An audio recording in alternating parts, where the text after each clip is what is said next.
Gold, trusted gold buyers. మీరు తాకట్టు పెట్టిన బంగారాన్ని విడిపించి ఈ రోజు ఉన్న మార్కెట్ ధరకు కొనబడను.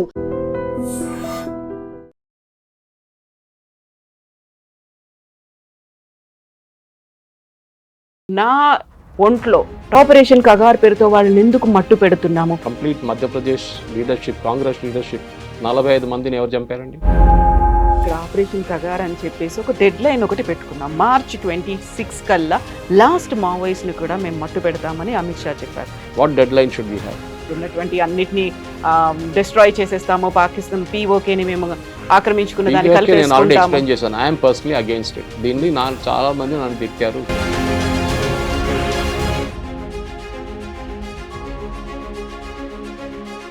నమస్తే, నేను Kavitha. Welcome to new series news and నిజాలు ఆన్ ఐ డ్రీమ్. నిజంగా ఇండియా పాకిస్తాన్ మధ్య ఉండాల్సినటువంటి ద్వైపాక్షిక సంబంధాలు ఎలా ఉన్నాయి, భవిష్యత్తుని ఎలా ఊహించుకోగలము? నా ఒంట్లో రక్తం కాదు సింధూరం ప్రవహిస్తోంది అని ప్రధానమంత్రి నరేంద్ర మోదీ అయితే చాలా తీవ్రమైనటువంటి స్వరంతో చెప్తుంటే, భారతీయులుగా ఇక్కడున్నటువంటి స్థానికులుగా మనం దేని మీద పోరాటాలు చేస్తున్నాం, ఎందుకోసం ఫైట్ చేస్తున్నాము?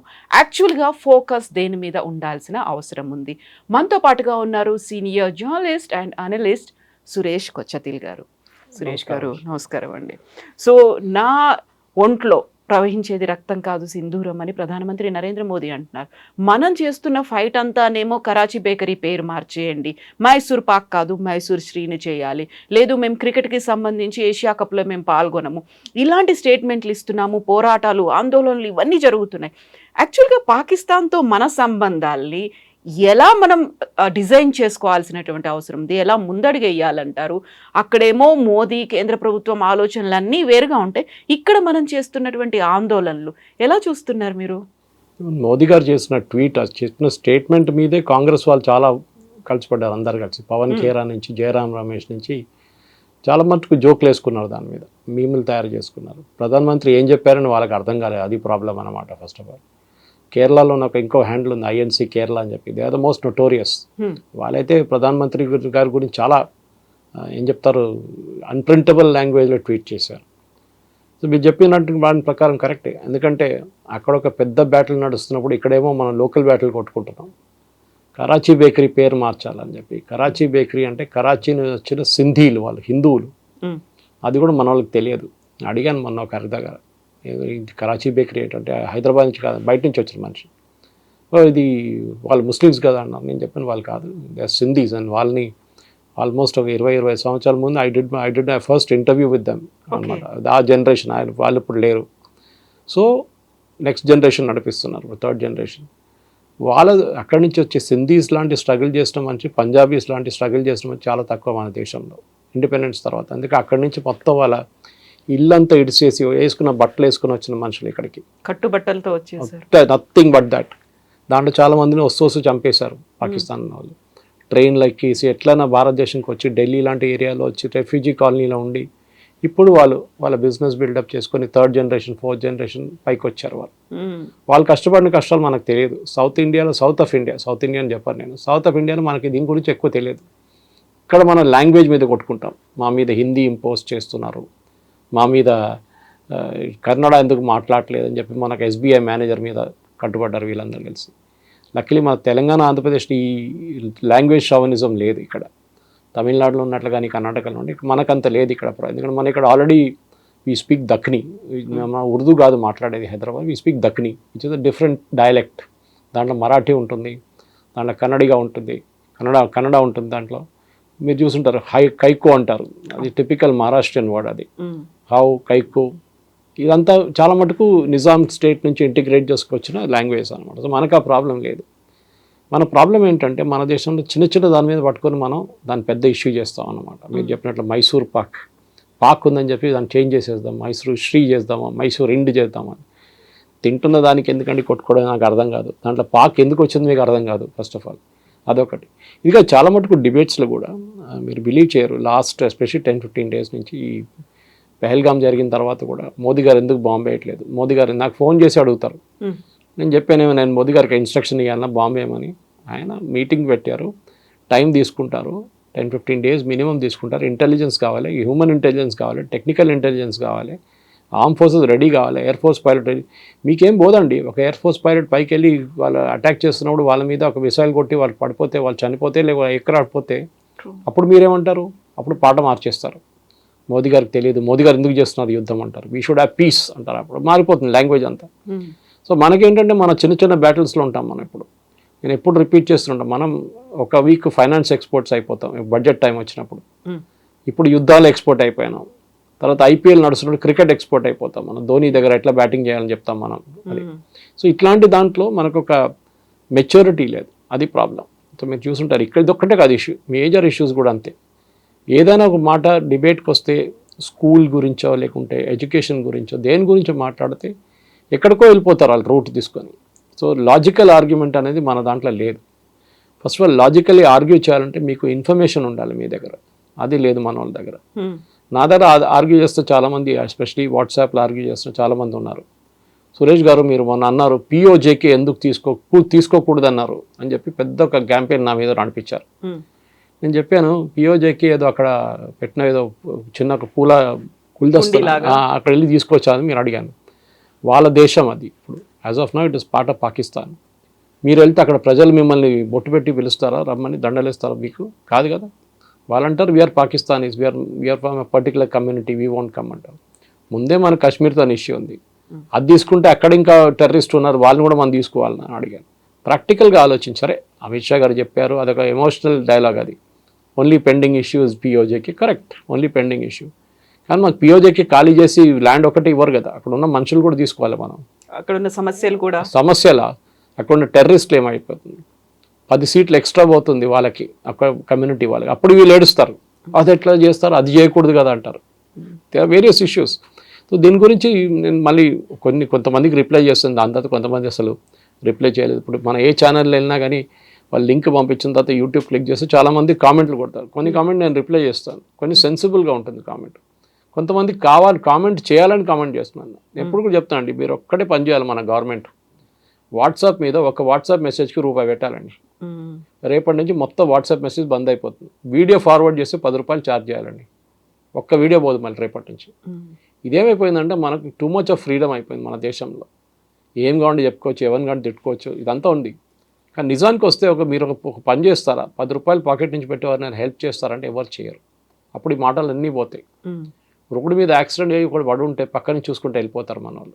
That is a sense of responsibility, అది ఉందన్నమాట. సో సివిక్ సెన్స్ అనేది మనకు లేదు. 90% ఆడియన్స్కి సివిక్ సెన్స్ లేదు. అది కాకుండా ఇట్లాంటి డిబేట్స్లో ఇట్లాంటి లేనిపోయిన దాంట్లో పడడంలో you should look at the bigger picture.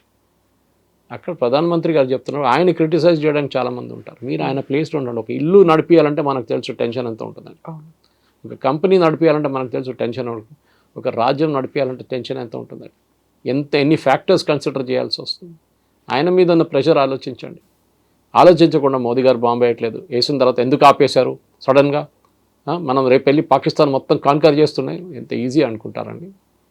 ఇది నాలెడ్జ్ లేదు వాళ్ళకి. పాకిస్తాన్ దగ్గర ఉన్న న్యూక్లియర్ ఆర్సెనల్ కానీ అది బ్లఫ్, అదే మనకు తెలిసిపోయింది. It's pure bluff. యూజ్ చేయొచ్చు కానీ వాళ్ళు they can use it. Use చేయలేని కాదు, కానీ వాళ్ళ దగ్గర బ్లఫ్ చేస్తుంటారు. మేము యూజ్ చేస్తాం. మనం ప్రాక్టికల్గా ఆలోచించి సరే ఫస్ట్ మన దేశాన్ని సరిగ్గా చేద్దాం కదా. మన ఎడ్యుకేషన్ సిస్టమ్ కానివ్వండి, మన రోడ్లు కానివ్వండి, మన ట్రాఫిక్ కానివ్వండి, మన వర్షం పడితే రోడ్లు ఎట్లా ఉంటుంది, అది లెట్ అస్ సార్ట్ అవుట్. అది అప్పుడు చెప్తారు, లేదా అంతా గవర్నమెంట్ పని, అంతా మున్సిపల్ కార్పొరేషన్ పని, నా పని ఏం లేదు. మీరేం చేస్తారు మళ్ళీ? What are you doing as an individual? Zero. That's the problem అన్నమాట. సో ఇప్పుడు మనం ద్వైపాక్షిక సంబంధాల గురించి మాట్లాడతాం, వాళ్ళతో క్రికెట్ ఆడాలా వద్దా, దీనన్నిటి గురించి మనం మాట్లాడుకుంటూ ఉంటున్నాం తప్ప రెస్పాన్సిబిలిటీస్ అనేది పంచుకోవట్లేదు అనుకున్నప్పుడు ఎవరి లైన్స్ ఏంటి, ఎవరు అతిక్రమిస్తున్నారు అంటే దాన్ని డిసైడ్ చేయాల్సినటువంటి వాళ్ళు ఎవరంటారు? ఎలా చూడాలి ఈ ఇష్యూస్ అన్నిటినీ? పొలిటికల్ లెవెల్లో చూడాలంటే లీడర్షిప్ ఉంటుందండి. ఒక దేశానికి ఒక లీడర్షిప్ ఉంటుంది.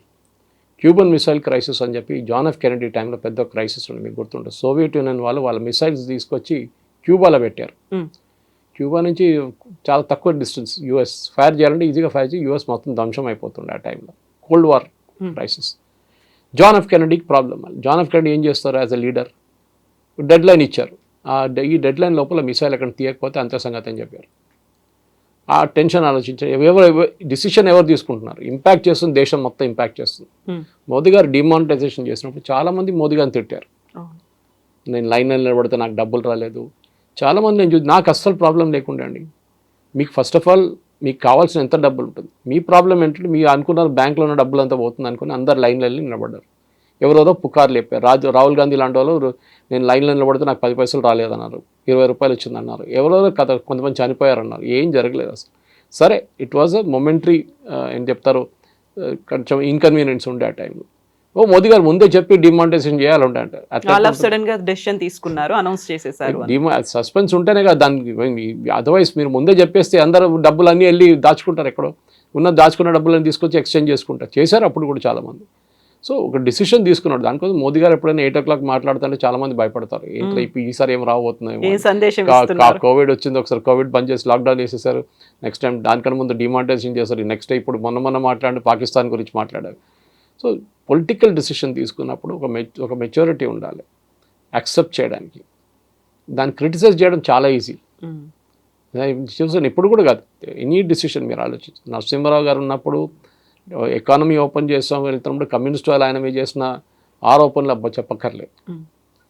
నేను కేరళలో ఒక డిసిషన్ తీసుకోవాలంటే 10 మంది దగ్గర అడగాల్సి వస్తుంది. డిస్కషన్ నడుస్తుంది, డెవలప్మెంట్ లేదు అక్కడ. ఇది ప్రాబ్లం అన్నమాట. సో మన దేశంలో కూడా మీరు అడిగిన దానికి పాకిస్తాన్తో రిలేషన్షిప్ ఎట్లా మెయింటైన్ చేసుకోవాలంటే అది పొలిటికల్ లెవెల్లో చూసుకుంటారు. మీ లెవెల్లో మీరు చూసుకోండి. మీరు పాకిస్తాన్ నుంచి ఎవరైనా ఇన్వైట్ చేస్తున్నారా, then there is an issue. ఇప్పుడు పరిస్థితుల్లో లేకుండా మీరు ఇన్వైట్ చేయొచ్చు ఎవరినా కావాలంటే. రేపు పాకిస్తాన్ ఇండియా క్రికెట్ మ్యాచ్లు ఆడాలా, అది న్యాచురల్ పొలిటికల్ డెసిషన్. అది వద్దు, ఉమెన్స్ కప్ ఏదో రాబోతుంది, ఏషియా కప్, దాంట్లో మన ఆటలు అని చెప్పేసాం. కరెక్ట్. ఎందుకంటే ఇప్పుడు అంటారు కదా, మీరు అక్కడ యుద్ధం నడుస్తున్నప్పుడు మీరేమో క్రికెట్ ఆడుతున్నారు ఇక్కడ, ఎవరైనా నవ్వుతారు. మీకు ఎంటర్టైన్మెంట్ కావాల్సి వచ్చిందా? అది కదా, ఐపీఎల్ కూడా అదే చెప్పారు కదా, అక్కడ పాకిస్తాన్లో చెప్తారు మా మీద బాంబేసి మీరు ఐపీఎల్ ఆడుకుంటున్నారని చెప్పి చేశారు అది. సో ఐపీఎల్ అని కాదు, ఐపీఎల్ ఈజ్ లైక్ సినిమా థియేటర్కి వెళ్ళొద్దు అంటారు ఎవరైనా. కాదు, పీరియడ్ ఆఫ్ మౌర్నింగ్ ఎవరు సినిమా థియేటర్కి వెళ్ళకూడదు, యుద్ధం అయ్యేదాకా ఎవరు వెళ్ళకూడదు. అది ఇట్స్ నాట్ లాజికల్. మన దగ్గర ఒక వాల్యూ లేదు, దేనికి మాట్లాడుతున్నప్పుడు కూడా ఏదో చెప్పేసుకుంటారు అంతే. Argument for the sake of argument అంతే. లాజికల్గా ఎప్పుడు ఆర్గ్యూ చేయరు. ఐ లైక్ టు, నేను చాలా మటుకు డిబేట్స్ కూడా చెప్తున్నాను, దానికోసం నేను ఈ 1 hour డిబేట్స్కి ఎప్పుడు వెళ్ళను. రాత్రిపూట 7 to 8 ఉంటుంది చూడండి, ఎప్పుడు అన్ని ఏ channel I will never go. ఒకసారి అర్నబ్ గోస్వామి ఛానల్కి వెళ్ళాను, కానీ అక్కడ కూడా somebody came and told me on the earpiece, this discussion చాలా టండా అయిపోయింది, కొంచెం గరం చేయాలని చెప్పారు. Very obvious sign what to do. Anyway అదొక నైట్లో సర్కస్ అయిపోయింది అనమాట. అది లాజికల్గా మాట్లాడే డిస్కషన్కి వెళ్ళడానికి నాకు అభ్యంతరం లేదు. కానీ గంట సేపట్లో ఒకరు వచ్చి ఒకరిని తిట్టుకోవడము, వాని ఇంకో తిట్టుకోవడం, తర్వాత అందరు కలిసి చాయ్ తాగేసి ఇంటికి వెళ్ళిపోతారు. What did you learn from it? Zero. So మన ప్రేక్షకులు కూడా అర్థం చేసుకోవాలంటే, చాలామంది అడుగుతారు, you won't believe it, Suresh గారు మీకు నాలెడ్జ్ ఎక్కడి నుంచి వస్తుంది అన్నారు. మొన్న కూడా ఈ 2-3 ఛానల్ వాళ్ళు అడిగారు. నేను నథింగ్ మ్యాజిక్ అబౌట్ ఇట్. ఏ చిన్న టైం 10 నిమిషాలు దొరికితే కూడా ఏదో చదువుకుంటూ కూర్చుంటాను. When I'm driving I put my Bluetooth on, అంటే car Bluetooth on, and I listen to news, not watch news. ఎందుకంటే మన అటెన్షన్ రోడ్ మీద ఉండాలి, దానికోసం అనమాట. అది కాకుండా ఎప్పుడైనా ఇంటికి వెళ్ళంగానే పొద్దున పేపర్ ఉంటుంది, మళ్ళీ I have subscribe to lot of digital editions, అది చదువుకుంటాను. నేను యాజ్ అ నాలెడ్జ్ నేషన్, అదే చెప్తున్నాను, as a nation that has to have knowledge. మనం చదవాలి కంపల్సరీ. సబ్జెక్ట్ నాలెడ్జ్ కాదు, సబ్జెక్ట్ నాలెడ్జ్ అందరికీ ఉంటుంది. ఏ ఇంజనీరింగ్ కాలేజ్కి వెళ్ళినా ఆ క్లాస్లో 100 మంది ఉంటే దాంట్లో minimum 60% will have standard knowledge. ఇంకొకరితో ఏం సపరేట్ చేస్తారంటే ఈ ఎక్స్ట్రా నాలెడ్జ్. ఎప్పుడు చెప్తాను, నేను చాలా కాలేజెస్కి వెళ్ళి మోటివేషనల్ టాక్స్ ఇస్తాను, అన్నీ చేస్తుంటాను. నేను ఎప్పుడు చేస్తున్నాను, almost 18 years I been doing teaching MBA students about marketing and sales. అందరికి అదే చెప్తాను నేను, ఈ అబ్బాయి ఈ అమ్మాయికి డిఫరెన్స్ ఏంటి? ఏం లేదు, వాళ్ళ సబ్జెక్ట్, ఇద్దరికి సబ్జెక్ట్ నాలెడ్జ్ ఉంది. కానీ మార్కెట్కి వెళ్ళి ఒక ఇంటర్వ్యూ చేస్తున్నప్పుడు వాళ్ళకి స్కిల్ కావాల్సింది ఏంటంటే బియాండ్ ద సబ్జెక్ట్ నాలెడ్జ్ తెలియాలి. అది వాళ్ళకి తెలియదు, ఎందుకంటే చెప్పలేదు. ఇది మన ఏం చెప్తారు, అభిమన్యుని పంపించినట్లు అయిపోతుంది చక్రవ్యూహలకి. మన దగ్గర ఉన్న కాలేజీలు, మన దగ్గర ఉన్న జూనియర్ కాలేజీలు ఏం చెప్పిస్తారు, ఇది IIT JEE అంతే, ఇది రూటు. దాని లోపల వెళ్ళిన తర్వాత ఏం చేయాలో నాకు తెలియదు, సూసైడ్ చేసుకుంటారు. మీరు చూసుంటారు చాలా కేసెస్లో, డిప్రెషన్కి వెళ్ళిపోతారు. అది చెప్పరు, ఎందుకంటే not everybody is cutout for IIT. అందరు IIT చేయాలని లేదు, అందరు నీట్ చేసి మెడిసిన్కి వెళ్ళాలని లేదు. People are talented. ఇప్పుడు కూడా చాలామంది పేరెంట్స్ నా దగ్గర కౌన్సిలింగ్ అడుగుతారు, మా అమ్మాయి మీలాగా హోటల్ మేనేజ్మెంట్ చేయాలనుకుంటుంది. I'm hotel management guy who got into journalism. నేను చెప్తాను, చూడండి చాలా టఫ్ కోర్స్, బహుశా ఆర్మీ తర్వాత అన్నిటికంటే టఫ్ కోర్స్ ఇది. So you decide what to do. ఈ ప్రాబ్లం ఎక్కడ వస్తుందంటే ఈ డిసిషన్ మేకింగ్. ఇప్పుడు మీరు మోదీ గారి గురించి అడిగారు, ఒక పేరెంట్ డిసిషన్ తీసుకుంటున్న అబ్బాయి అమ్మాయి గురించి పేరెంట్స్ డిసైడ్ చేస్తున్నారు. ఆస్ ద చైల్డ్, అమ్మాయి దారు అబ్బాయి దారు అడిగారా నీకేం కావాలని, అది లేదు జీవితంలో. ఆ డిసిషన్ వాళ్ళకి ఇవ్వరు అన్నమాట. Ability to take a decision వాళ్ళ దగ్గర ఉండదు. వాళ్ళు పెద్దగా అయ్యి దాని తర్వాత నాకు తెలిసిన చాలా మటుకు డాక్టర్లు ఒక రోజు కూడా ప్రాక్టీస్ చేయలేదు. Some had gone to digital media, 1% went into news field. ఆలోచించండి. So square pegs and round holes అంటాం మనం ఇప్పుడు ఇంగ్లీష్లో. అది కేసు అన్నమాట. సో లీడర్స్ ఎబిలిటీ మీద మనకు డౌట్ ఉంటుంది, స్టూడెంట్స్ మీద కూడా డౌట్ ఉంటుంది. ఇలాంటివి అనుకుంటున్నప్పుడు వెరీ రీసెంట్గా మోదీ చేసినటువంటి కామెంట్స్, నా దేహంలో బ్లడ్ కాదు సింధూర్ ప్రవహిస్తోంది, ఇంత స్ట్రాంగ్ స్టేట్మెంట్స్ చాలా గట్టిగా చెప్తున్నారు. బట్ అక్కడ ట్రంప్ విషయం వచ్చేసరికి అంత సైలెంట్గా ఎందుకు అయిపోతున్నారు, పిల్లిలాగా ఎందుకు మారిపోతున్నారు అనేది రాహుల్ గాంధీ చేసినటువంటి కామెంట్స్ ఉన్నాయి. అవి కూడా అంతే స్ట్రాంగ్గా వినిపిస్తున్నాయి. ఏం జరుగుతోందంటారు? ఎందుకు అంత అపనమ్మకం ఎందుకు ఉందంటారు? ట్రంప్ మోదీకి ఫోన్ చేశారు ఎప్పుడైనా? లేదు కదా. ఆయనే ఫస్ట్ ఇచ్చిన స్టేట్మెంట్ మార్చేశారు 2 రోజుల తర్వాత. మా టీం వాళ్ళు మాట్లాడారని చెప్పారు. జేడీ వ్యాన్స్ మోదీ గారితో మాట్లాడారు. ఏం మాట్లాడారు మనకు తెలియదు. మనం ఇక్కడ కూర్చొని గెస్ట్ చేసుకుంటున్నాం. ఇది మాట్లాడుతుంటారు, సీజ్ ఫైర్ కావాలని చెప్పుకుంటారు. మీకు ఎట్లా తెలుసండి? వాళ్ళ నడిమిట్లో ఏం కాన్వర్జేషన్ జరిగింది మీకు తెలియదు. అది బయట కూడా చెప్పారు, ఎవరు చెప్పకూడదు కూడా.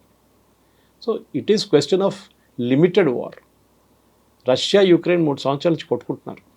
1,00,000 మంది అక్కడ చనిపోయారు, 1,00,000 మంది ఇక్కడ చనిపోయారు. ఎవరికి ఏమైనా వచ్చిందండి? ఏం రాలేదు. ఒక ల్యాండ్ అక్కడ గుంజుకున్నారు, ల్యాండ్ ఇక్కడ గుంజుకుంటారు. 5 కిలోమీటర్ అక్కడ వెళ్తారు, 5 కిలోమీటర్ ఇక్కడికి వస్తారు. ఒక ఫుట్బాల్ గేమ్, నేను ఎప్పుడు చెప్తుంటా ఈ పార్లెన్స్, బహుశా మీ ఛానల్ కూడా చెప్పాను ఒకసారి. ఫుట్బాల్ గేమ్ 90 నిమిషాలు ఉంటుంది. దాని తర్వాత 30 నిమిషాలు ఎక్స్ట్రా టైం ఉంటుంది, స్కోర్ ఈవెన్ ఉంటాయి. దాని తర్వాత పెనల్టీ షూట్అవుట్స్. కాదు 6 గంటల సేపు ఫుట్బాల్ ఆడదామంటే ఎవరైనా అగ్రీ చేస్తారండి? ఎనర్జీ ఉంటుందా? ఉండదు కదా. దేశం కూడా అంతే. మన సోల్జర్స్ ఒట్టే కూర్చున్నారు, వాళ్ళ దగ్గర నెక్స్ట్ 1 year మనం కొట్టుకుందామని చెప్తాం పాకిస్తాన్తో. వాళ్ళు చనిపోతే వాళ్ళ ఫ్యామిలీకి పోతుంది, మీకేం పోదు అని చెప్పాలి. మన చాలామందికి చెప్తారు కదా, యుద్ధం అంటే పాకిస్తాన్ వెళ్ళి కొట్టేసేయండి. మోదీ గారు ఎందుకు ఆపారు? మోదీ గారు ప్రైమరీ ఆబ్జెక్టివ్ ఏముంది? టెర్రరిస్ట్ క్యాంప్ కొట్టడం. చేశారా? చేశారు. దాన్ని కూడా రాహుల్ గాంధీ పిల్లలు పెట్టారు. జయశంకర్ గారు ఇచ్చిన స్టేట్మెంట్ ట్విస్ట్ చేసి before the start of the operation అని చెప్పారు Jaishankar garu. Not before, start of the operation we inform Pakistan. అది స్టాండర్డ్. మనం సైన్ చేసిన అగ్రిమెంట్ నిన్న బయటకు వచ్చింది ఒకటి 94లో. 94లో ఎవరు ఉండండి పవర్లో? We all know who was there. Congress government ఉండే. సో 94 సైన్ చేసిన అగ్రిమెంట్లో మనం చాలా క్లియర్గా చెప్పాం, మన న్యూక్లియర్ సైట్స్ ఎక్కడుందో వాళ్ళకి చెప్తాం. Every 1st January every year మన న్యూక్లియర్ సైట్ లిస్టు, వాళ్ళ న్యూక్లియర్ సైట్ లిస్టు ఎక్స్చేంజ్ చేసుకుంటాం మనం. అది కాకుండా ఏదైనా మేజర్ ఆపరేషన్ చేసే ముందు వీ విల్ ఇన్ఫార్మ్ దెమ్, మా ట్రూప్స్ మూవ్ అవుతుంది, మీరు టెన్షన్ పడకండి. This is for a regular training exercise. Even Israel కూడా ఫస్ట్ టైం బాంబింగ్ జరిగినప్పుడు కూడా గాజా మీద కానివ్వండి, హూతీల మీద కానివ్వండి, ఈవెన్ రెస్పాండింగ్ టు లెబనన్, వాళ్ళు ఫోన్ పికప్ చేసి 5-6 దేశాలకు చెప్తారు. మెయిన్గా US, యూరోప్లో UK, జర్మనీ, ఫ్రాన్స్, అట్లాంటి 5-6 నేషన్. యూఎన్లో ఎవరు ఉంటే UN కూడా చెప్పిస్తారు. మనం కూడా అదే చేసాం. The moment the war started, the moment the action started, 7th రోజు DGMO ఆయన ప్రెస్ కాన్ఫరెన్స్ చెప్పారు. మన వాళ్ళు అది వినలేదు. ఈ పవన్ ఖేరా కానీ, జయరాం రమేష్ కానీ, రాహుల్ గాంధీకి తెలియదు. DGMO said, I tried reaching out to my Pakistani counterpart but he refuse to take the call. So నేను చెప్పాను, ఆల్రెడీ మీ బేసెస్ ఇట్లా టెర్రరిస్ట్ బేస్ మీద అటాక్ చేశాము అని చెప్పంగానే okay we will respond with more force అని చెప్పి ఫోన్ పెట్టేశారంట. That's a hotline actually. Dial చేయక్కర్లేదు, ఫోన్ పికప్ చేస్తే ఆ ఇంట్లో రింగ్ అవుతుంది అది అట్లా. సో ఆ రెస్పాన్స్ అక్కడ ఆగిపోయింది, దాంతో ఫినిష్. కానీ మళ్ళీ పాకిస్తాన్ వచ్చారు బయటికి, మళ్ళీ వచ్చి మన మీద దాడి చేసి మనం రిటర్న్ దాడి చేశాం. సో మోదీ గారు ఎందుకు ఆపారు? మోదీ గారు ట్రంప్ మాట వినంగానే పడిపోతారు అట్లేం లేదు. మన సెల్ఫిష్ ఇంట్రెస్ట్ ఉంటుంది. ట్రంప్తో చేసిన డీల్ మనకు తెలియదు. బహుశా మోదీ ఇండికేట్ చేశారు అది. అంటే నెక్స్ట్ టెర్రరిస్ట్ అటాక్ చేస్తే they given us a free hand. Pakistan వైపు నుంచి ఆ పెహల్గామ్ లాగా, ఉరీ లాగా, లేకుంటే పుల్వామా లాగా ఏదైనా మేజర్ అటాక్ జరిగితే భారతదేశం ఏం కావాలంటే చేసుకోవచ్చు అని చెప్పి that is the assurance which US has given. Obviously చాలా మటుకు జయశంకర్ గారు కానీ, ప్రధానమంత్రి గారు కానీ, రాజ్నాథ్ సింగ్ గారు కూడా, అమిత్ షా గారు చాలా క్లియర్గా చెప్పారు నెక్స్ట్ అటాక్ దిస్. ఇప్పుడు పాజ్ బటన్ వస్తామని, స్టాప్ బటన్ వస్తలేదు, it's on pause. So Trump చెప్పిన దానికి మోడీ గారు పడడానికి ఏం లేదండి. Trump is a transactional man, మనం అర్థం చేసుకోవాలి. రియల్ ఎస్టేట్ నుంచి వచ్చింది ఆయన. ఆయనకి పబ్లిసిటీ కావాలి, ఆయనకు డెస్పరేట్గా ఒక నోబెల్ పీస్ ప్రైజ్ కావాలి. వీళ్ళిద్దరిని కల్పిస్తే నేను మళ్ళీ యూక్రెయిన్ రష్యాని కూడా చేసేస్తే నాకు ఒక నోబెల్ పీస్ ప్రైజ్ ఇస్తాను. క్లింటన్కి ఇచ్చారు ఒకసారి పాలెస్టైన్ ఇజ్రాయెల్ కాన్ఫ్లిక్ట్కి డీల్ చేసి, యాసిర్ అరాఫత్, ఇత్సాక్ రబీన్ కూడా ఇచ్చారు, నాకు కూడా కావాలని చెప్పేసి. ఆయన చేసిన స్టేట్మెంట్ ఆయన కంట్రీలోనే సీరియస్గా తీసుకోరు. మనం చూస్తుంటాయి. నిన్న యాపిల్ ఐఫోన్ గురించి ఒక ట్వీట్ పెట్టారు. అంటే నేను 25% డ్యూటీ పెడతానండి. ఎవరికి పోతుందండి? ఎవరు కడతారు ఎక్స్ట్రా 25%? కొంటున్నా యుఎస్ గవర్నమెంట్ కాదు, ఎవరు కొంటారో వాళ్ళు కడతారు. యుఎస్లో తయారు చేయాలంటే దానికన్నా ఎక్స్పెన్సివ్ అయిపోతుంది, డబుల్ ద రేట్ అయిపోతుంది ఫోన్ది. బయట ఎందుకు చేపిస్తారంటే వాళ్ళ వేజెస్ తక్కువ ఉంటుంది. ఇండియాలో ఉన్న వేజెస్ కానీ, చైనాలో ఉన్న వేజెస్ కానీ, వియట్నాంలో ఉన్న వేజ్ తక్కువ ఉంటుంది. So that is why the phones are made here. యుఎస్లో ఇచ్చే జీతాలు ఇస్తే ఆ ఫోన్కి డబుల్ ద రేట్ అయిపోతుంది. సో వీ కెనాట్ అఫోర్డ్ అని చెప్పి అక్కడ. సో దానికి ట్వీట్ చేసి నేను వాడిని ధమ్కి ఇచ్చాను, నేను అది చెప్పాను. టిమ్ కుక్ ఏమైనా స్టేట్మెంట్ ఇచ్చారండి ఫ్రమ్ యాపిల్ సైడ్? నో. ఆయన షేర్ హోల్డర్స్ ఉన్నారు, వాళ్ళకి స్టేట్మెంట్ ఇవ్వాలి కదా, ఏం చెప్పలేదు. వీఆర్ కంటిన్యూయింగ్ బికాస్ యాపిల్ డైరెక్ట్గా భారతదేశంలో ఫోన్లు తయారు చేయవు. ఇట్స్ కంపెనీ కాల్ ఫాక్స్కాన్ చేస్తున్నారు వాళ్ళు చాలామందికి తయారు చేస్తారు ఫాక్స్కాన్ లాంటి కంపెనీ. సో వాళ్ళు చేస్తే పని వాళ్ళు చేస్తున్నారు. కానీ ట్రంప్ ధమ్కి ఇచ్చాడు మోదీ గారికి క్వాట్ అయిపోరు. అట్లా మనిషి కాదండి మనం. We are not Manmohan Singh. Pokhran blast చేయడానికి ట్రై అయినప్పుడు తెలిసినప్పుడు నరసింహరావు గవర్నమెంట్ కానీ, మన్మోహన్ సింగ్ గవర్నమెంట్ కానీ ప్లాన్ చేసినప్పుడు తెలిసిపోయింది యూఎస్కి. ఆలోచించండి, క్యాబినెట్లో డిస్కస్ చేయగానే వాళ్ళకి తెలిసిపోయింది that India is going to conduct nuclear test, under ground nuclear test. ఆపేశారు, ప్రెషర్ పెట్టేశారు. అదే టైంలో వాజ్పేయి గారు గవర్నమెంట్ వచ్చినప్పుడు చూడండి ఏం చేశారు. కలాంజీ was there, George Fernandes was there. క్వైట్గా చేశారు, రాత్రిపూట పనిచేసి పొద్దున ఏం లేకుండా పెట్టేశారు, మొత్తం సాఫ్ చేసేసి మళ్ళీ రాత్రి పనిచేసి 3వ 4వ రోజులో we had a first test and after that 3 days తర్వాత ఇంకో టెస్ట్ చేసాం మనం. చేసాం కదా. సో ఇది ప్రాబ్లం అన్నమాట వీళ్ళకి. సో వీళ్ళకి రాహుల్ గాంధీ లాంటి వాళ్ళకి చెప్పడానికి చాలా ఈజీ. ప్రెషర్ పెట్టారు దానికోసం ఆపేసామని చెప్పేసి. ఎన్నిసార్లు యూఎస్ మన మీద ప్రెషర్ పెట్టారు మనకే తెలుసు. షిమ్లా అగ్రిమెంట్ ఎవరు చేయించారండి? ఇందిరాగాంధీతోని, జుల్ఫికర్ అలీ భుట్టోతోని. దానికన్నా ఒక సంవత్సరం ముందు బంగ్లాదేశ్ లిబరేట్ చేసిన మనిషిని 1 year తర్వాత మొత్తం ఇచ్చిన ల్యాండ్లన్నీ మనం ఇచ్చుకోవాల్సి వస్తుంది, including Haji Pir. 1600 square kilometers we return to Pakistan Shimla అగ్రిమెంట్లో. ఎందుకు ఇచ్చారంటే స్ట్రాంగ్ లేడీ, ఐరన్ లేడీ, ఎందుకంటే యూఎస్ డిక్టేట్ చేశారు you have to give back this land అని చెప్పేసి. హాజీపీర్ అనేది చాలా పెద్ద హైట్లో ఉన్న మౌంటైన్. అది మన చేతిలో ఉంటే మన కార్గిల్ మనకే ఉంటుండే ఎప్పుడు దాకా. కానీ అప్పుడు కార్గిల్ జరిగిన వార్ జరగదు, కానీ వీ గేవ్ ఇట్ అవి ఇచ్చేసాం. అది చేసి చాలా తప్పులు ఉన్నాయి అట్లాంటిది. అప్పుడన్నీ మనం చెప్పుకొని వస్తే చాలా యూఎస్ ఇంటర్ఫియర్ చేసింది.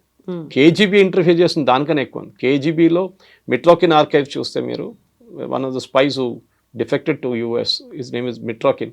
ఆయన రాసిన ఒక పుస్తకం ఉంది మిట్రోకిన్ ఆర్కైవ్స్ అని చెప్పి. దాంట్లో ఓపెన్గా చెప్తున్నారు ఇందిరాగాంధీ క్యాబినెట్లో 3 మంత్రులు union ministers wear KGB spice. KGB కోసం స్పైయింగ్ చేస్తున్న మనుషులు. వాళ్ళు ఏ క్యాబినెట్ మీటింగ్లో ఏ నిర్ణయం తీసుకుంటే నెక్స్ట్ మినిట్ మాస్కోకి తెలిసిపోతుంది. You're talking the cold war days. ఆలోచించండి. సో మోదీ గారు ట్రంప్ చెప్పారని చెప్పి పడడం ఏం లేదండి. వీ విల్ ఎప్పుడు ఆపాలని మనకు తెలుసు. We cannot continue. Me believe చేయరు, ఆఫ్టర్ ద బంగ్లాదేశ్ వార్ మన కంట్రీ 4 సంవత్సరాలు బ్యాంక్రప్ట్ అయిపోయిందండి. ఏం చేయక్కర్లేదు. మీ ఇందిరాగాంధీ గారు చేసినట్లనే మోదీ గారు చెప్పాలి, సరే యుద్ధం కావాలన్నా మీకు ఒక డెఫినెట్గా చేయదు, ఒక పని చేస్తాను, రేపటి నుంచి పెట్రోల్ ప్రైస్లు 3 రూపాయలు పెంచేస్తాను, నాకు యుద్ధం నడిపించాలి కదా, డబ్బులు కావాలి కదా. అప్పుడు చూడండి, అప్పుడు మారిపోతుంది డైలాగ్. ఎందుకు యుద్ధం అవుతుంది, 3 రూపాయలు పెట్రోల్ నేను కట్టాను. So every war comes with a price అంటారు. హ్యూమన్ ప్రైస్ ఉంటుంది, బడ్జెట్ ఉంటుంది, ఈ రెండు ఉండాలి. ఎందుకంటే మిసైల్ ఫైర్ చేసిన ఒక్కొక్క మిసైల్కి ఎంత పడుతుంది? S-400ది $1 million పడుతుంది. So you cannot afford it. So కావాలంటే నడిపిస్తాం, కానీ ఏమండి, what is the end? Russia Ukraine కొట్టుకున్నట్లు కొట్టుకుంటే పోతాం, వాళ్ళు మన మీద వేస్తారు, మనం వాళ్ళ మీద వేస్తాం, మళ్ళీ వాళ్ళు మన మీద వేస్తారు. చిన్నపిల్లల ఆట కాదు కదా. So you have to have that maturity. అదే మళ్ళీ రిటర్న్ అదే పాయింట్కి వస్తాం అనమాట. ఎమోషనల్ మెచ్యూరిటీ లేదు. ఏదైనా మన ఇంట్లో కూడా డిస్కస్ చేస్తున్నప్పుడు కూల్గా ఆలోచించాలి ఏదైనా కానీ. Something similar should be done when you're dealing with politics also. So ఇప్పుడు మనం పాకిస్తాన్ నుంచి ఇక్కడికి వచ్చిన వాళ్ళు అక్రమంగా ఉన్నారు, లేకుంటే వీసా గడువు ముగిసిపోయింది, ఇమ్మీడియట్గా వాళ్ళని పంపించేసాము ఒక డెడ్ లైన్ అనేది పెట్టుకొని. ఇప్పుడు అలాంటి గడువే మే 30 వరకు ఉంది. వివిధ దేశాల నుంచి అక్రమంగా మన దగ్గరకు వచ్చిన వాళ్ళు అథెంటిక్గా వాళ్ళు ఉంటే ఓకే, అదర్వైజ్ మీరు వెళ్ళిపోండి అనే మాట. ఇప్పుడు ఇక్కడ ఒక రకమైనటువంటి కాన్ఫ్లిక్ట్ ఏమైనా కనిపిస్తుందా? వివిధ దేశాల నుంచి వచ్చారు, అందులో చాలా వరకు రోహింగ్యాలు వీళ్ళంతా ఉన్నారు, అందులో వాళ్ళ మీద సర్జికల్ స్ట్రైక్ చెయ్యాలి అనేటువంటి ఒక మాట కూడా గతంలో వినిపించింది. సో ఇక్కడ ఇంటర్నల్గా ఇంతమంది ఉన్నారు అనుకున్నప్పుడు డీల్ చేయాల్సింది ఎలా అంటారు? స్ట్రాటజీ ఎలా ఉండాలంటారు? మా యూఎస్ చేస్తున్నారండి, ఇల్లీగల్ వీసా పంపించేస్తున్నారు కదా అందరినీ. అలాంటిది మనం ఇప్పటిదాకా చేయలేదు కదా అసలు. చేయలేదు. అది ప్రాబ్లం మనది. మన 140 కోట్ల మంది పాపులేషన్ ఉన్న దాంట్లో సుప్రీంకోర్టు మనం చెప్పారు, మనం ధర్మశాల కాదు ఇది. ఇదే రోహింగ్యాలు పాకిస్తాన్కి ఎందుకు వెళ్ళలేదండి? ఇదే రోహింగ్యాలు ఆఫ్ఘనిస్తాన్కి ఎందుకు వెళ్ళలేదండి? ముస్లిమ్స్ కదా వాళ్ళందరూ. సౌదీ అరేబియా తీసుకోవాలండే వాళ్ళని, యూఏఈ తీసుకోవాలండే, ఓపెన్ ఆర్మ్స్ ప్లీజ్ కమ్. ఖతార్లో వీళ్ళు టెర్రరిస్ట్ లీడర్స్ అందరూ అక్కడే కూర్చుంటారు. ముస్లిం బ్రదర్హుడ్ కానీ, ఐసిస్ కానీ, అల్ఖైదా కానీ, హమాస్ వీళ్ళందరూ ఖతార్ తీసుకోవాలండే, బహరీన్ తీసుకో, ఓపెన్గా యాక్సెప్ట్ చేయాలి. రండి మీరు రోహింగ్యా ముస్లిం, మాదే ముస్లిమ్స్, యూఆర్ సేమ్. వాళ్ళు తీసుకోకుండా భారతదేశంలో వచ్చి కూర్చున్నారు ఎందుకండి? నాకు అర్థం కాదు. అండ్ పంపిస్తే వీళ్ళేమో కాలిన్ గన్జాల్స్ లాంటి వాళ్ళు సుప్రీంకోర్టుకి వెళ్ళి బోట్లో తీసుకెళ్ళి, అండమాన్లో తీసుకెళ్ళి థాయిలాండ్ దగ్గర పడేశారు, మయన్మార్ దగ్గర పడేశారు అంటున్నారు. మన దేశంలో ఇల్లీగల్గా వచ్చారు, మీరు లీగల్గా రాలేదు. యుఎన్హెచ్సిఆర్ కార్డ్స్ ఇచ్చారు, United Nation Human Right Commission, కానీ we are not a signatory to that commission. మేము యాక్సెప్ట్ చేయం. యాక్చువల్లీ ఇదే సుప్రీంకోర్టు 2 నెలల ముందు రోహింగ్యా పిల్లలకి అడ్మిషన్ ఫ్రీగా ఇవ్వాలని చెప్పి ఢిల్లీ స్కూల్స్కి ఆర్డర్ ఇచ్చారు. మన పిల్లలకి లేదు. ఇండియన్ పిల్లలకి ఆట వాళ్ళు అసలు పట్టించుకోరు. రోహింగ్యా పిల్లలకి అడ్మిషన్ ఇవ్వాలని చెప్పి సుప్రీంకోర్టు, కానీ వాళ్ళ మాట తీర్పు అంతా మారిపోయింది ఎక్కడ? ఈ కాన్ఫ్లిక్ట్ మొదలైన తర్వాత. మన మన శ్రీలంక నుంచి ఒక శ్రీలంకని వచ్చింది, మనం పట్టుకొని జైలు వేసేసి ఉండే ముందే. ఫస్ట్ ఇల్లీగల్గా ఎల్టీటీ మెంబర్ ఉండే, మళ్ళీ మన పిఎంఎల్ఏ అంత పిఎంఎల్ఏ కాదు, వాజ్ అండర్ నథింగ్ ఎన్ఎస్ఏ, ఈ was arrested and put in jail in Tamil Nadu. Jail వేశారు, 10 సంవత్సరాలు జైల్లో ఉన్నాడు. ఇప్పుడు బయటకు వచ్చేమంటున్నా అంటే నన్ను అక్కడ పంపేయకండి, నేను ఇండియాలో ఉండిపోతా అంటున్నాను. Supreme court sir nothing doing. Next బోట్లో తీసి, నెక్స్ట్ ట్రిపుల్ చేసి, నెక్స్ట్ ఫ్లైట్లో తీసి పంపించేసాను ఇక్కడ. సో ఇది మన దేశం అండి. మన 140 కోట్ల మందిలో మినిమం క్యాల్కులేషన్ ప్రకారం, and this is not me, this as per news channels and మిగతా రిపోర్ట్ ప్రకారం మన దగ్గర 12 నుంచి 18 కోట్ల మంది ఇల్లీగల్ సిటిజన్స్ ఉన్నారు. నిన్న చూడండి హైదరాబాద్లో ఒక హాస్పిటల్ నుంచే బర్త్ సర్టిఫికెట్లు తయారు చేసుకున్నారంట, 18 దొంగ సర్టిఫికెట్లు. డెలివరీ ఎట్ హోమ్ అని చెప్పి ఇంకో 12 సర్టిఫికెట్లు తయారు చేసుకున్నారంట. ఎట్లా చేశారండి? Who are the certificate made for? ఎవరు వెనకాల ఉన్నారు? ఇక్కడ పిల్లలు పుట్టలేదు, మీరు ఎవరి కోసం తయారు చేస్తున్నారు? ఎందుకంటే అదే బర్త్ సర్టిఫికేట్ తీసుకెళ్ళి ఆధార్ కార్డు తయారు చేసుకుంటారు, దాని తర్వాత రేషన్ కార్డు తీసుకుంటారు, దాని తర్వాత ఓటర్ ఐడి తీసుకుంటారు. 18 కావని. పుల్వామా జరిగిన తర్వాత, ఫస్ట్ అటాక్ జరిగిన తర్వాత తెలిసి పాకిస్తాన్లో ఉన్న వాళ్ళు అందరూ పంపించేసారు ఇక్కడ షార్ట్ టర్మ్ వీసాలు వచ్చిన వాళ్ళు. అప్పుడు తెలిసింది అక్కడి నుంచి పెళ్లి చేసుకొని ఇక్కడ వచ్చి 22 మంది వచ్చి ఇప్పుడు ఆల్మోస్ట్ వాళ్ళందరూ గ్రాండ్ మదర్స్ అయిపోయారు. ఆ ఇంట్లో 1200-1300 పిల్లలు ఉన్నారంట ఆ ఏరియాలో అంతా కలిసి. థర్డ్ జనరేషన్ కూడా వచ్చేసిందంట. ఆలోచించండి. We're not a dharamshala. Sorry, మన పాపులేషన్ మన పెద్ద హెడేక్ మనకి. వీళ్ళకి తిండి ఎందుకు పెట్టాలండి? మనం ఫ్రీ రేషన్లు ఎందుకు ఇవ్వాలండి వీళ్ళకి? వాళ్ళ దేశం ఉన్నారు, వాళ్ళు అక్కడ వెళ్ళనియండి. We don't want. First of all ఇది అస్సాంలో జరిగింది, మీకు గుర్తుంటుంది. అస్సాంలో పెద్ద అజిటేషన్ జరిగింది when Rajiv Gandhi was the prime minister. All Assam students union వాళ్ళు అక్కడి నుంచి బంగ్లాదేశ్ నుంచి వచ్చిన ఈవెన్ హిందువులు కూడా, వాళ్ళు ముస్లిమ్స్ వస్తారు కాదు, హిందువులు కూడా వ్యతిరేకించారు వాళ్ళు. మా దగ్గరికి ఎందుకు వస్తున్నారు? భారతదేశంలో ఇంకా మిగతా స్టేట్స్ ఉన్నాయి కదా, అక్కడికి వెళ్ళొచ్చు కదా మీరండి.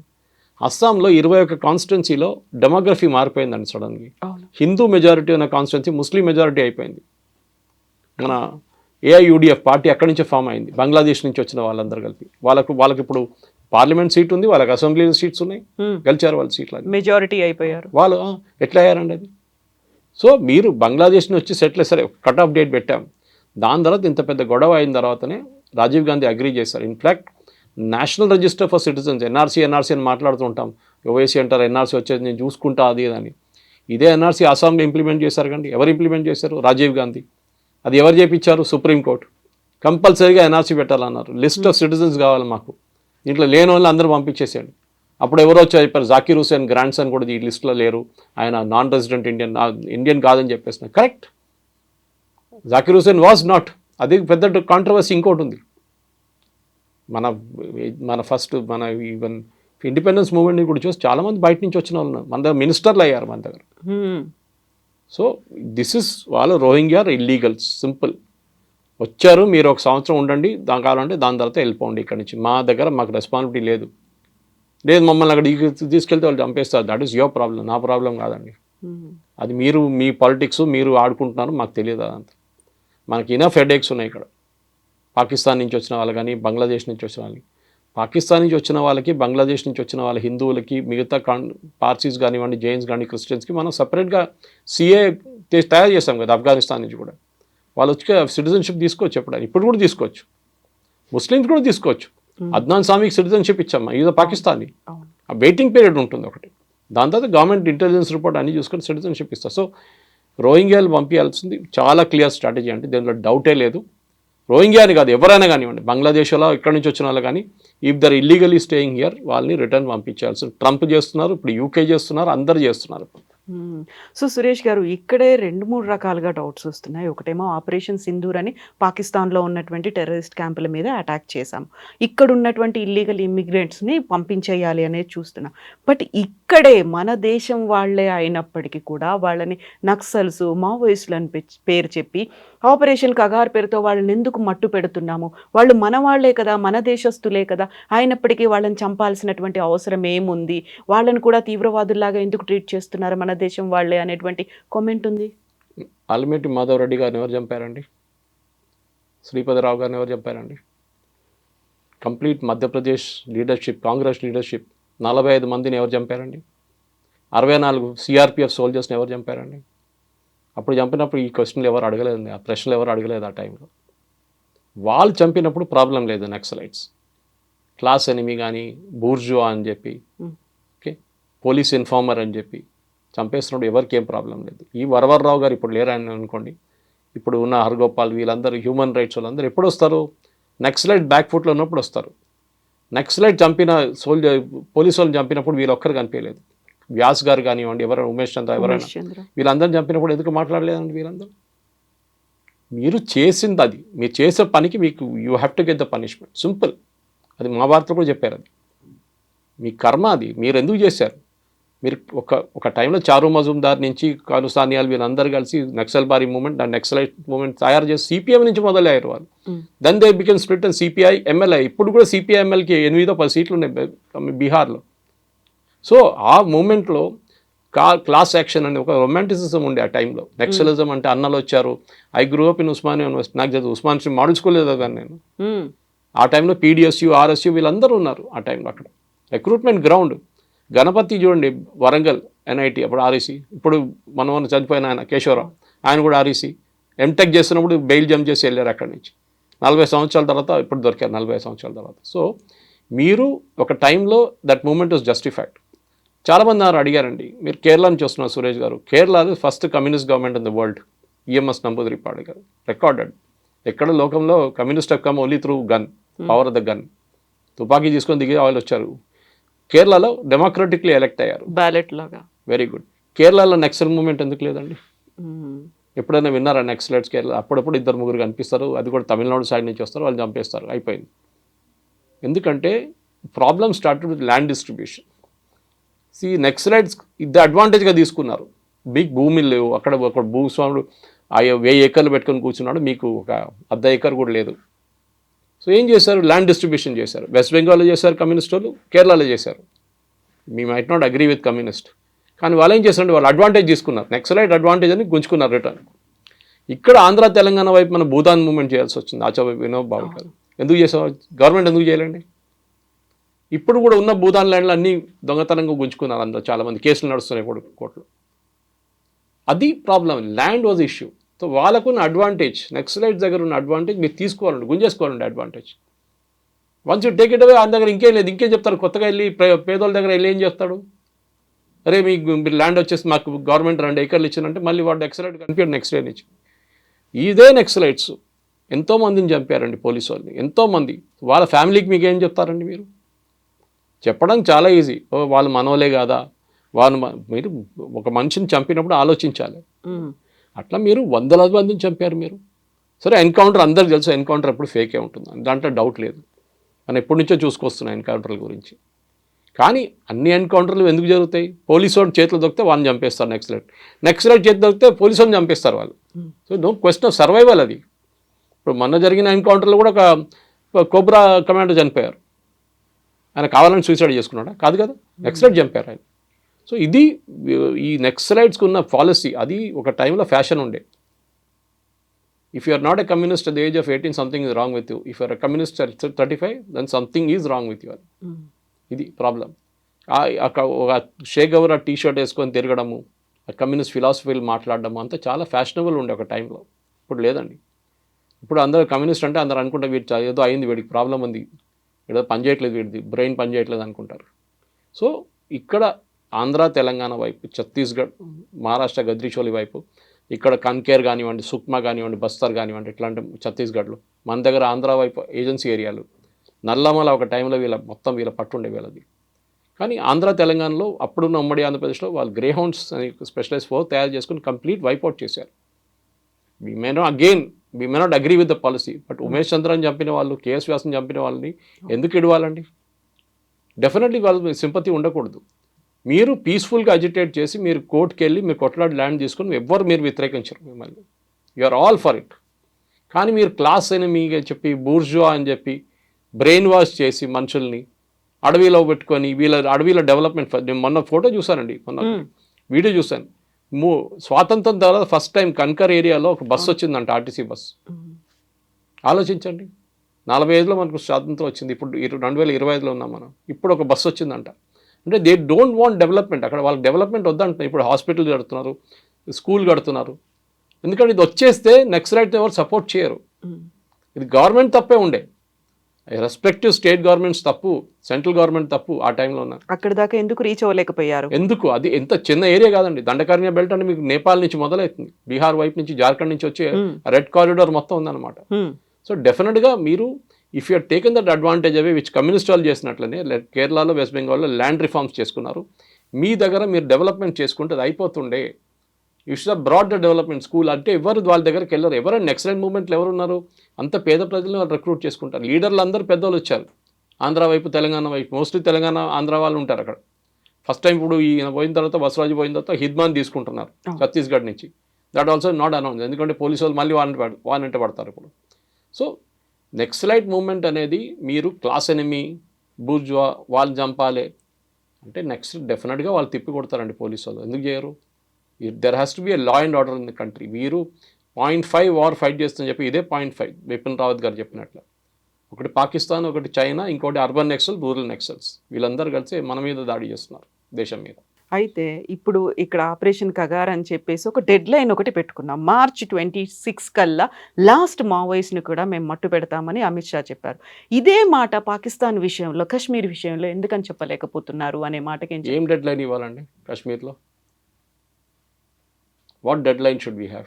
ఉన్నటువంటి అన్నిటినీ డిస్ట్రాయ్ చేసేస్తాము, పాకిస్తాన్ పీఓకేని మేము ఆక్రమించుకున్న దాన్ని నేను ఆల్రెడీ ఎక్స్ప్లెయిన్ చేశాను. I'm personally against it. దీన్ని చాలా మంది నన్ను తిట్టారు, చాలా మంది మా ఫ్రెండ్స్, ఇంక్లూడింగ్ కొంతమంది right wing, extreme right wing ఉన్న వాళ్ళని కూడా వాళ్ళు నాకు మెసేజ్ పెట్టారు, సురేష్ గారు మీరు చెప్పింది తప్పు. I said this is my opinion. ప్రాక్టికల్గా ఆలోచించండి. మీరు వెళ్తే వాళ్ళు పిఓకే వాళ్ళు వచ్చేస్తారు, ఇక్కడికి రారు. మీరు దానికి పెద్ద యుద్ధం చేయాలి, రష్యా యుక్రెయిన్ కొట్టుకున్నట్లు కొట్టుకోవాలి.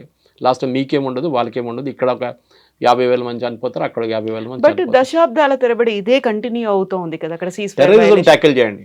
Okay, I'm all for it. Terrorism tackle చేయండి. ముందు మీరు 1919 తర్వాత 2000 తర్వాత 2010లో పీక్ అయిన టెర్రరిజం, 2010లో మీకు తెలుసుంటుంది, మహబూబా ముఫ్తీ వీళ్ళందరూ రూల్ చేసిన టైంలో. అప్పుడున్న దో నషాన్ దో ప్రధాన్ అని సిస్టమ్ ఉండే అక్కడ, ఆర్టికల్ 370లో 2 ప్రధానమంత్రులు 2 ఫ్లాగ్స్, అది తీసేశారు కదా. ఇప్పుడు మీరు చూడండి, ఆ టైం నుంచి ఇప్పుడు దాకా మీరు ఒక గ్రాఫ్ వేసుకొని వస్తే మీకు తెలిసిపోతుంది. పెద్ద ఇన్సిడెంట్ జరిగింది కానీ, పేల్గామ్ కానీ, ద నంబర్ ఆఫ్ డెత్స్ చాలా తగ్గిందండి. టెర్రరిజం అనేది మీరు it's an ongoing process. Naxalism లాగానే అది కూడా, అది ఇంకొక రూపం అన్నమాట.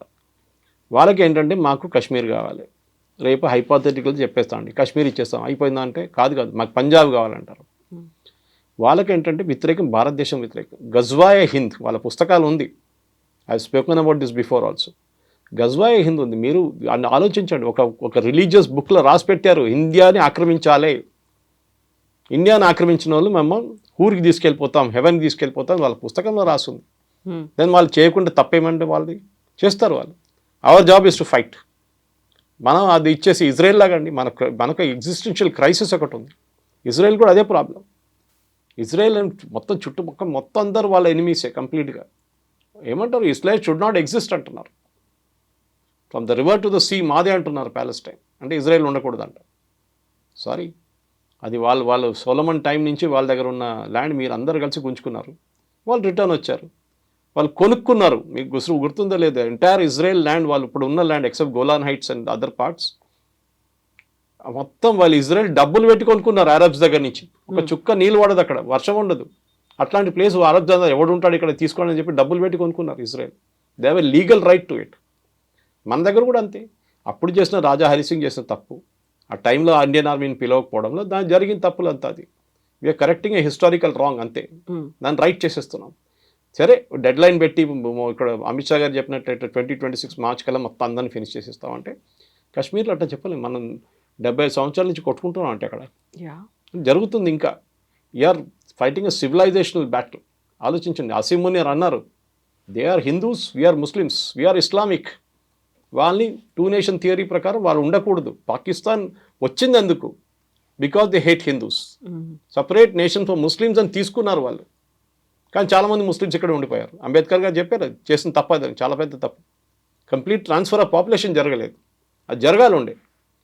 సరే we should put a deadline. కానీ ముందున్న టెర్రరిస్ట్ యాక్టివిటీ చాలా తగ్గింది. Now there is a very resolute action. నేను స్టార్ట్లో కూడా మీకు చెప్పాను, ఏ రోజు నెక్స్ట్ ఇన్సిడెంట్ జరుగుతుందో ఆ రోజు మళ్ళీ యుద్ధం మొదలవుతుంది. ఇప్పుడు వాళ్ళకి తెలుసు గర్మే గుస్కే మారేంగే. మోదీ గారు ఒట్టి చెప్పలేదు, గర్మే గుస్కే మారైతే. ఏడ్చుకున్నారు, మస్జిద్లో ఉన్న మహిళలు చనిపోయారు. 1 గంటకు రాత్రి మస్జిద్లో మహిళలు ఏం చేస్తున్నారండి, పిల్లలు ఏం చేస్తున్నారు? ఈ రెండింటి మధ్యలో మనం ఆపరేషన్ కగార్ని దానికి లింక్ పెట్టి చూడడం.